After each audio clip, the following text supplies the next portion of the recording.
This is ABC7 News at 11, your Suncoast News. We're here for you. Good evening, I'm Haley Wilgus. Thank you for joining us tonight. Our top story this evening, the Sarasota County School District is taking a big step toward completely banning smoking from all campuses. Tonight, board members voted in favor of pushing it through to a final vote in a few weeks. ABC7's Rick Adams is joining us live from the school district in Sarasota with more. Rick. Yeah, Haley, if the Sarasota County School District has their way, schools here could soon be smoke-free. Right now, schools in the Sarasota County School District allow smoking in designated areas. That will most likely be changing soon. The school board is now pushing hard to have all school campuses smoke-free. This is something that retired teacher Anna Claire Epistola fully supports. I believe for the health of the children, too, they don't need to be around secondhand smoke. Tuesday night, the school board voted unanimously to move forward to the next step in making smoke-free campuses a reality. The current smoking policy is being revised to completely ban smoking, including electronic cigarettes at schools throughout the entire Sarasota County School District. School board member Shirley Brown has been one of the people instrumental in making this happen. Her background as a member of Tobacco Free Partnership doesn't hurt. We're making sure that we have a good showing for all of our kids so that they know smoking's not good for you. We know without a doubt that it's bad for your health. We spoke to some smokers who didn't want to come on camera, but they did tell us they are against the ban. In addition to the employees, this ban will also prohibit any visitors and volunteers from lighting up on school property. It's a very important issue that people are passionate about. We have some chapters at some of our schools of students working against tobacco, and they have been, vocal. And since this vote did pass tonight, the final vote will take place next month. Reporting live from Sarasota, I'm Rick Adams. Haley, back to you. Thank you, Rick. New tonight, one of 3 men charged in a fatal home invasion in Manatee County will spend the next 40 years in prison. As part of a plea deal, 34-year-old Therese Jones pleaded guilty to 2 counts of second-degree murder and armed burglary. He's convicted of breaking into a home on Southern Parkway West in Bradenton and killing Esther Denuse and Cantrell Brooks in July of 2015. 5 children were inside the house at the time. They were not injured. Brooks was sentenced to 25 years for the crime. He will face an additional 15 years after he was also found guilty of possession of heroin and cocaine with intent to sell. The other 2 men charged in this crime are awaiting trial. A Northport man will spend the next 45 years in prison for murdering his infant son. Joseph Walsh pleaded guilty to second-degree murder and aggravated child abuse for the death of his 7-week-old son, Chance Walsh. Investigators say on September 16th of 2015, Walsh abused the child and suffocated him by putting a baby wipe down his throat. Chance's mother, Kristen Berry Walsh, was also charged in the case. She was sentenced to 25 years for aggravated manslaughter of a child. As part of her plea, she was required to testify against Joseph Walsh, but she committed suicide before that trial began. Manatee County is extending its burn ban by another 7 days due to the dry conditions that we've been experiencing and continue to experience on the Suncoast.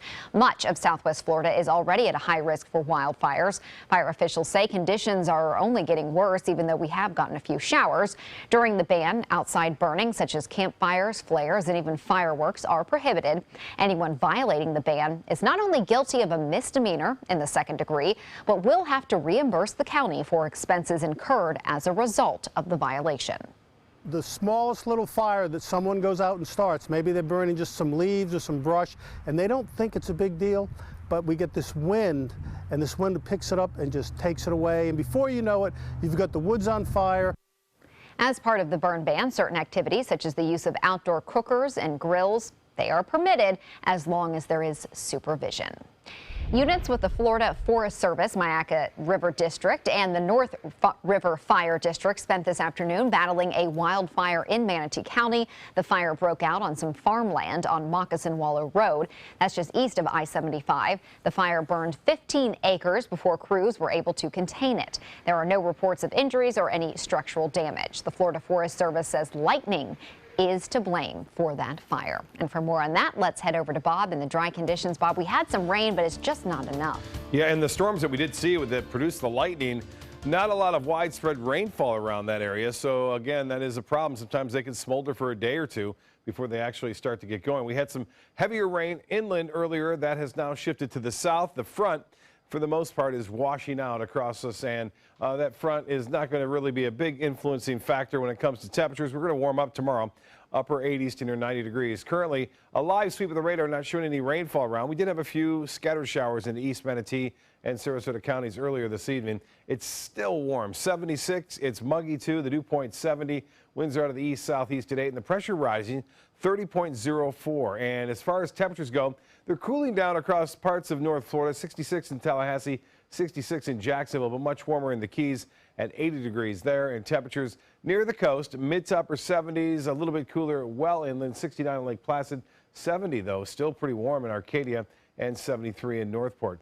The overnight forecast is calling for partly cloudy skies, temperatures into the upper 60s to right around 70 degrees. There'll be some mid 60s. It will be a little bit cooler to start things off tomorrow morning, but not a lot. We'll have much more in the forecast, and another cold front headed our way coming up in just a few minutes. Haley?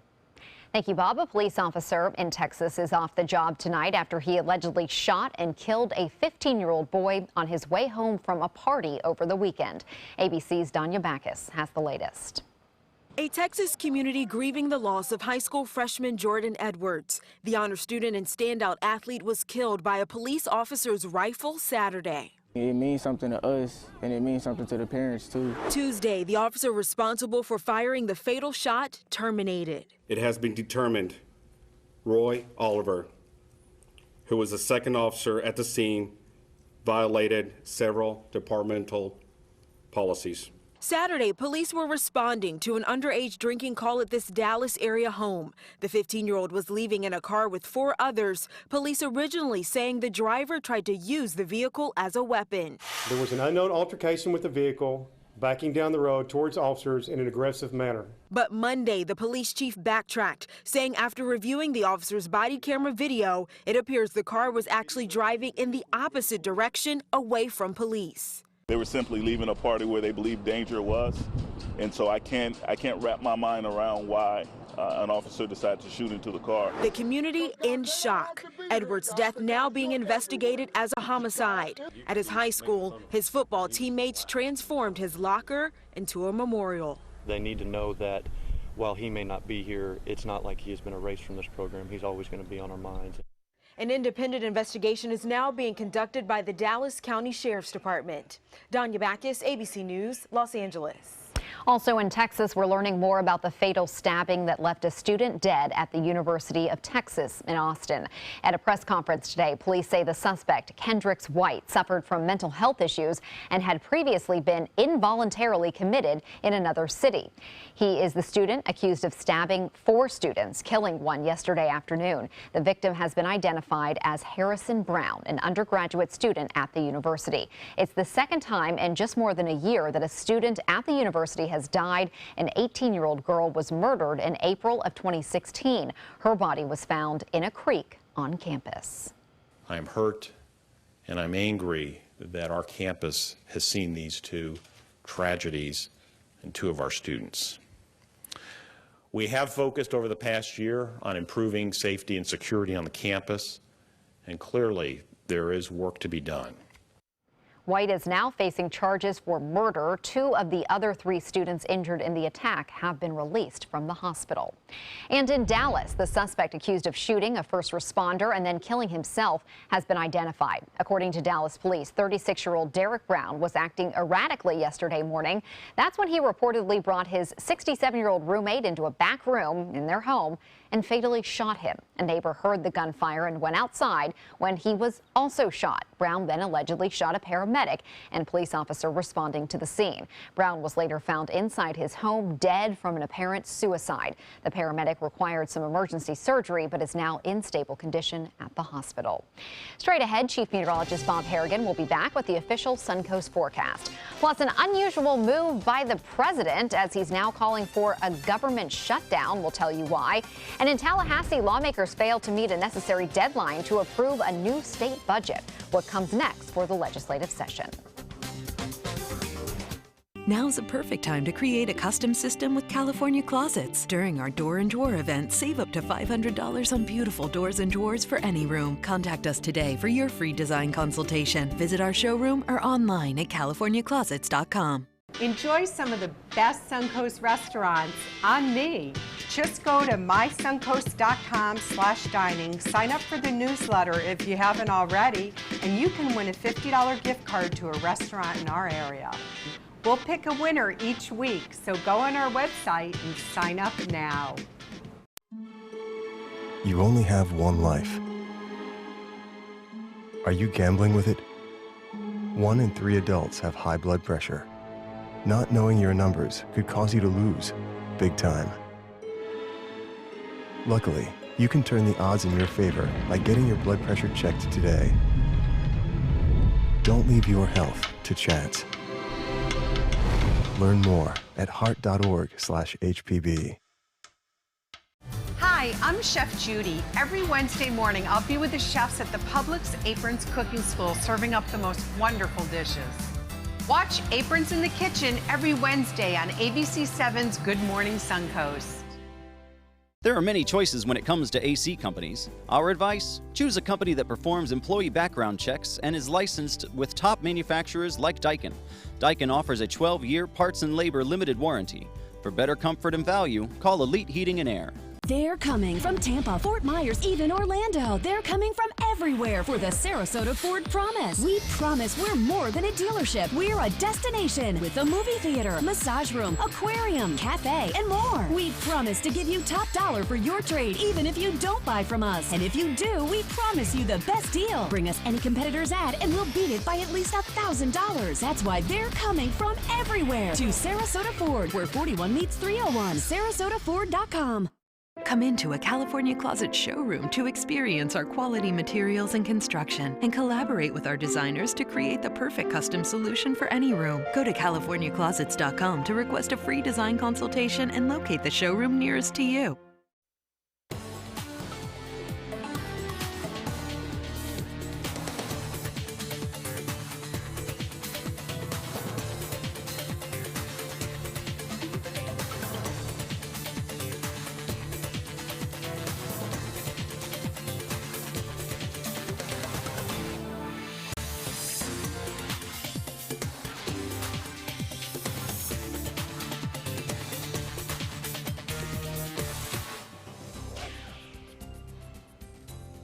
Well, Bob, some showers in some spots, but we still need a lot more. We do, over an inch in some areas in Sarasota County near Northport. We'll show you that in a little bit. But yeah, not as much as we would like, but we're going to get a little bit more, it looks like, on Friday morning as yet another cold front moves in. Lakewood Ranch webcam showing some fair weather cumulus clouds around throughout the afternoon. And then notice what happens.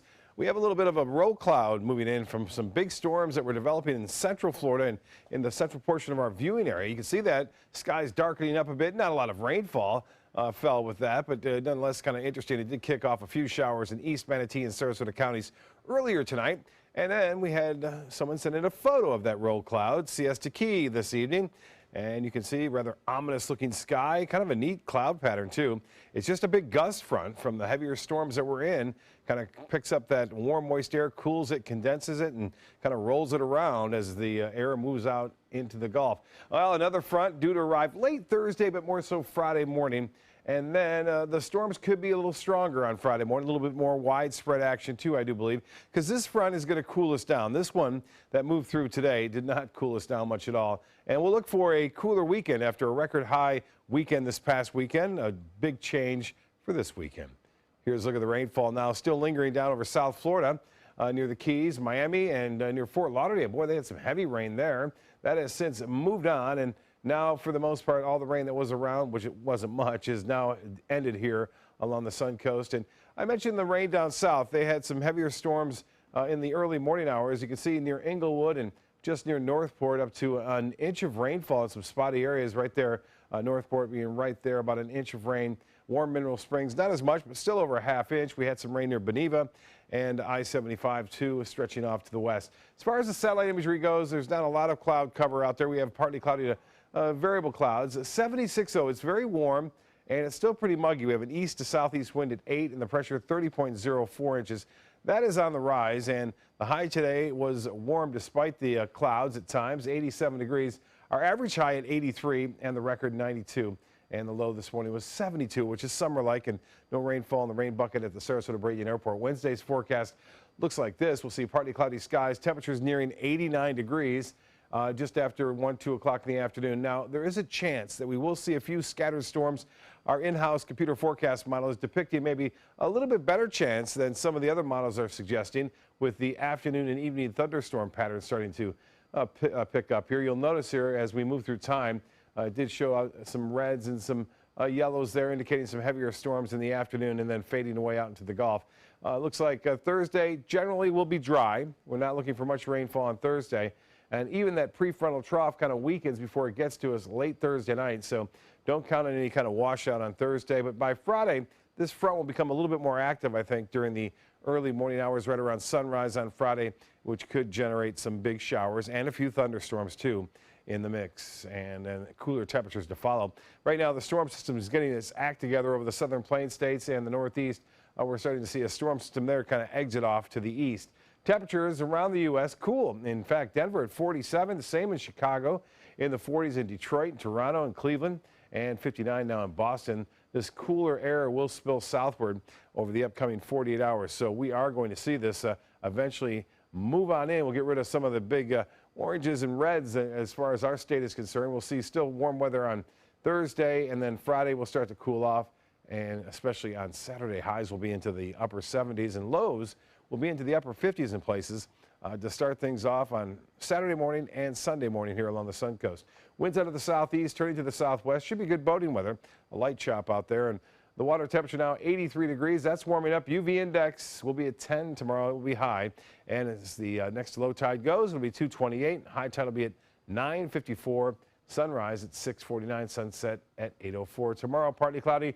A 30% chance for showers. That's mainly offshore and down to our south. 67 for a low. That'll be just a little bit cooler than what we've seen. And then for tomorrow, a 20% chance for late day showers and some thunderstorms. Mostly sunny throughout much of the day. A high near 89 in the extended forecast. Calling for breezy weather on Thursday in advance of the front. Just a 30% chance for a few showers on Thursday. The rain comes mainly Friday morning and tapers off by midday Friday. Rain chance at 60%, fairly high. And then breezy conditions and cooler on Saturday. Should be nice weather for the weekend with high temperatures below average on both days. And then we quickly warm back up on Monday and Tuesday. Haley? Thank you, Bob. President Trump is making history as the first president to ever call for a government shutdown. It comes after Congress reached an agreement over a temporary budget. ABC's Mary Bruce has the latest from Capitol Hill. Today, with Congress poised to vote on a spending bill without any money for his border wall, President Trump fired off an angry tweet saying our country needs a good shutdown in September to fix mess. The president fuming as Democrats declare victory. No money for the border wall, not one plug nickel. Democrats also held off cuts to domestic programs like medical research and the environment. Even though Trump didn't get most of what he wanted, today the president called it a win anyway. This is what winning looks like. The president pointing to increased funding for border security. We have more money now for the border than we've gotten in 10 years. The Democrats didn't tell you that. They forgot. In their notes, they forgot to tell you that. The Democrats' victory lap clearly not sitting well with the president. I think the president is frustrated with the fact that he negotiated in good faith with the Democrats and they went out to try and spike the football and make him look bad. But calling for a shutdown? Would that be good for Republicans? Schumer's over there in the cloakroom smiling on the front page of every newspaper today, right? So I think what President Trump is saying is we need to get our act together. The finger pointing over who won the spending fight today, overshadowing an even bigger battle. Mr. Leader, when are we going to see a vote on health care? For weeks, constituents venting. At the center of the fight now, pre-existing conditions. House Republicans pushing a bill that would allow states to opt out of the requirement preventing insurance companies from discriminating against people with those conditions. Tonight, a key Republican, the former chair of the committee that helped draft the legislation, says he cannot support the current bill without those protections for people with pre-existing conditions. This amendment torpedoes that. And I told the leadership I cannot support this bill with this provision in it. A big blow for Republicans as they scramble to push health care reform over the finish line. And now, despite the president's personal pitches, House Republicans are on the brink of losing too many votes to get this done. By our count, just 2 more no votes could sink this bill. Mary Bruce, ABC News, Capitol Hill. The head of United Airlines had to face Congress today as lawmakers look for ways to improve customer experiences and hold airlines more accountable. United CEO Oscar Munoz is acknowledging the anger over the violent removal of Dr. David Dow from a flight in April. He says the company failed in that moment. It's not just United, though. Executives with American Airlines, Southwest, and Alaska Airlines were also at today's hearing with the Transportation Committee, answering questions on what can be done to give better service to passengers. If we don't see meaningful results that improve customer service the next time this committee meets to address the issue, I can assure you, you won't like the outcome. Lawmakers continue to be critical of the airline practices. Besides overbooking flights, they also highlighted some unfair policies, including United making $800 million in change fees. An airline brawl is caught on camera on a flight out of Japan. Passenger Corey Auer recorded 2 other passengers, you see here, fighting before takeoff on this flight from Tokyo to Los Angeles. He said the man in the red Hawaiian shirt began punching the man in the black shirt. Auer says the man walked away, but came back and started hitting the other man again. Airline workers escorted the man in the red shirt off of the plane. Then officials at the airport say a, quote, drunk passenger was arrested at the airport. New tonight, the state legislative session is expected to be extended as legislators fail to meet the deadline to finalize the budget. Florida law requires the budget be completely finished 72 hours before a final vote can be taken. Top Republicans were unable to reach an agreement by tonight's deadline. That's due to a dispute over money for hospitals and nursing homes. The session lasts 60 days and is supposed to end on Friday. Legislators can extend the session by a supermajority vote in both chambers, or legislative leaders can announce a special session. Governor Rick Scott will make a stop on the Suncoast this week as part of a statewide tour calling out lawmakers for cutting funding to some of his top priorities. Under the current budget proposal, funding will be killed for Enterprise Florida, while funding for Visit Florida will be cut by 67%. The two groups bring businesses to the state and promote tourism. It also doesn't include Scott's request for $200 million to fix the Herbert Hoover Dike at Lake Okeechobee. Beginning tomorrow, Scott will make stops in 10 cities across the state to encourage Floridians to reach out to members of the Florida legislature about the budget. Both Sarasota and Tampa are on the cities that he plans to visit. The number of candidates hoping to serve as Florida's next governor keeps growing. Today, former Democratic U.S. Representative Gwen Graham announced she is running for governor, hoping to win the seat her father held 2 terms before serving in the U.S. Senate. Gwen Graham served 1 term in Congress, but chose not to seek re-election last year after new congressional maps made her district firmly Republican. Now she says she's ready to take action. My love for Florida runs deep. My dreams for Florida run wide. But my patience for an action in this state that I love has run out. Prior to Congress, Graham worked as a Leon County school system administrator and as a lawyer. Orlando businessman Chris King and Tallahassee Mayor Andrew Gillum are also seeking the Democratic nomination. Florida residents will vote next year on a new property tax break. Today, the State House voted to put a constitutional amendment on the 2018 ballot that would allow homeowners to shield an additional $25,000 of the value of their home from most property taxes. Currently, homeowners have an exemption that shields $50,000. If 60% of voters say yes to this change, the amendment would take effect in 2019. Meanwhile, a new gambling bill will not be passed during the legislative session. Senator Bill Galvano says that Tuesday the bill is dead for the session. House and Senate negotiators met several times to try to work out an agreement. Senate President Joe Negron insisted that any legislation allow 8 Florida counties to add slot machines to existing dog and horse tracks. The House remained opposed to allowing the counties to have those slot machines. The red snapper season is being shortened for recreational fishermen this year after the government says anglers went way over last last year's quota. Regulators say last year, recreational anglers were nearly 130,000 pounds above the limit. Now, recreational fishermen only have 3 days to fish for red snapper in federal waters this year. Charter boat captains will have a 49-day season. Authorities say 80% of recreational catch is now in state waters. Sports is next, but first, here is Will Arnett, who is in for Jimmy Kimmel tonight. Here's a preview of tonight's show. Savor it. Really? That sounds... That's a really aggressive English accent. It is. It's a bit aggressive. Do you... But I can't hear it. There's a whole new way to bank with Achieva Checking Plus. You get new features like cell phone protection for 3 phones, plus an interest-bearing account. And that's good to know. Discover all the benefits at AchievaCU.com. Achieva, banking for good. Achieva Credit Union is federally insured by the NCUA. Are you Goodwill? Yes, because when I donate or shop at Goodwill, I'm creating a job. I am Goodwill, yeah. Today, everyone is looking for more fashionable choices in flooring than ever before. And G. Fried has responded with a huge selection of carpets, tile, wood, laminate, and vinyl. Installed by a highly skilled team, G. Fried has got everything you're looking for and more. The next time you think about quality flooring, think G. Fried Flooring America.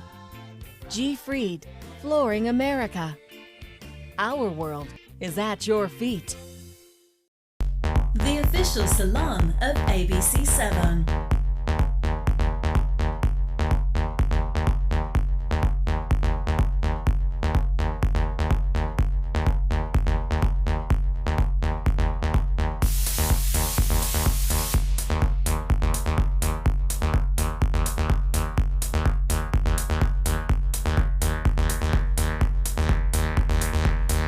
Cutting loose salon. There's a whole new way to bank with Achieva Checking Plus. You get new features like full ID theft protection, and that's good to know. Discover all the benefits at AchievaCU.com. Achieva, banking for good. Achieva Credit Union is federally insured by the NCUA. Now, sports. The president of the Boston Red Sox is apologizing after a player with the Baltimore Orioles claimed that fans taunted him during a game at Fenway Park. Center fielder Adam Jones told reporters that he heard fans calling him racial slurs a handful of times during their game against the Red Sox last night. He also says people threw peanuts at him near the third base dugout. I don't want no love, no support. I don't need all that stuff. I just want the fans to be normal and enjoy themselves. Be cheering on your team, but be respectful of where you're at.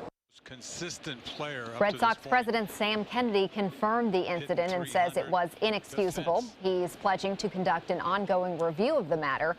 Meanwhile, Jones received extended applause at Fenway tonight. The Orioles lose 5-2.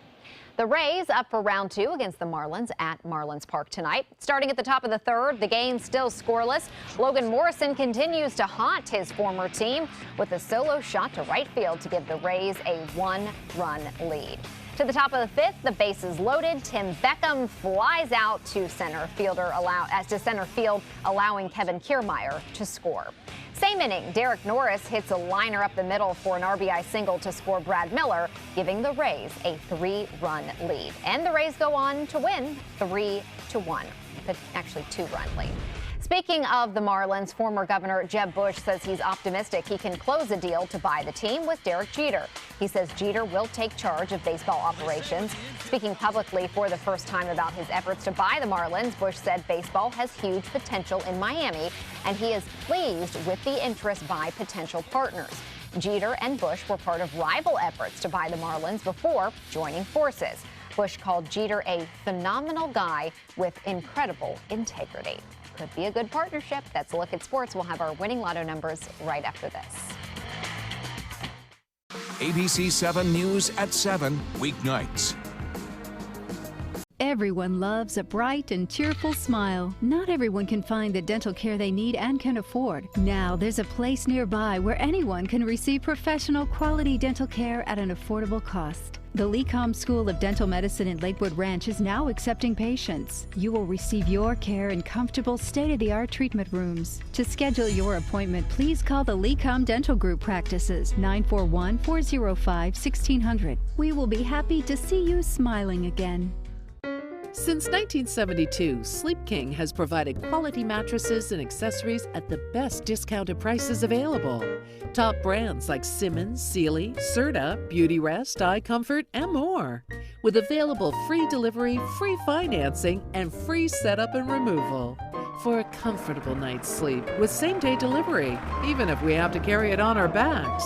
Trust Sleep King of Sarasota. Buy it today, sleep on it tonight. Since 2004, Embracing Our Differences has used the power of art and education to promote diversity. One way it accomplishes this is through its annual outdoor exhibition of 45 billboard-sized works of art, each accompanied by an inspirational quote. Join us in creating a community that is inclusive for all, where differences are embraced and individuality is celebrated. We invite you to celebrate the voices and visions of diversity and inclusion at this year's exhibit at Sarasota's Island Park.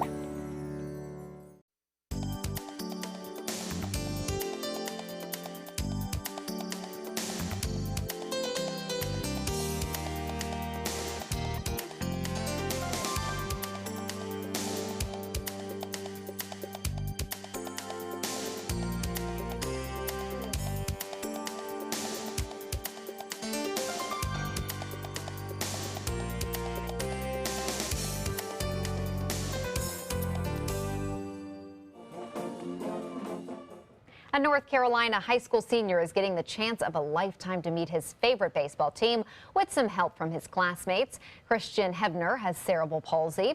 His classmates say he is an inspiration, so a group of students got together and raised $10,000 to send him to New York to watch the Yankees play at Yankee Stadium. They went all out with a stretch limo, a police escort, and a helicopter ride to the airport. If that's not enough, he also got a visit from one of his other favorite teams during his send-off.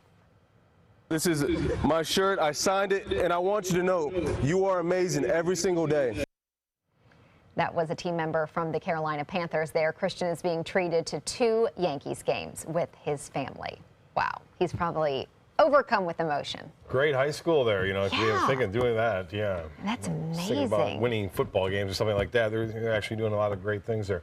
Right. Great weather tomorrow, and then a chance of rain comes on Friday, and some cooler temperatures moving in too. Look at this. You know, after a weekend of mid-90s, we're going to see 77 on Saturday. That's nice. 82 on Sunday. Enjoy it. It's not going to be around long. You got to get out because that's not going to last. See you tomorrow.